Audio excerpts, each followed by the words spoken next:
যুবক, তোমাকে একটা বাস্তবতা বলি, তোমার বাবা তোমাকে কত ভালোবাসে। তোমার বাবার বয়স ৩৫।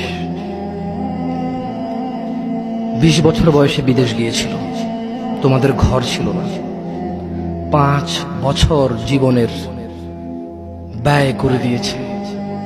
বাবা মা, আত্মীয় স্বজন, বন্ধু বান্ধব, ক্রিকেট, ফুটবল, ক্যারাম, কত দাওয়াত, কত আপনজন মারা গেছে। সব ব্যয় করে ২৫ বছর বয়সে দেশে এসে বিয়ে করেছে ঘর দিয়ে তোমার মাকে। তোমার জন্ম হয়েছে, তোমার বাবা চলে গেছে বিদেশ। তোমার জন্মের পরে ৮ বছর তোমার বাবা বিদেশে। বিবাহিত তো বটে, কিন্তু সে বউয়ের স্বাদ পাচ্ছে না। তুমি প্রেমিকার পিছনে ঘোরো, ১৫ বছর বয়স তোমার। ২০ বছর ২২ বছরে বাইক লাগবে তোমার। তোমার বাবা বিয়ে করা সত্ত্বেও সে তার যৌবন কাটাতে পারেনি তার বউয়ের সাথে, মানে তোমার মায়ের সাথে, তোমার জামা কাপড়ের ব্যবস্থার জন্য।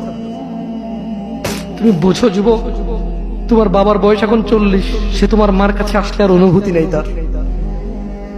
তার শক্তি কমে গেছে। তুমি বুঝবা না যুবক।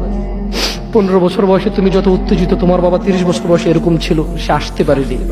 তুমি পড়বা বলে, তোমার স্কুলের ফি লাগবে বলে। That much he loves you. তোমার বাবা তোমাকে এত ভালোবাসে।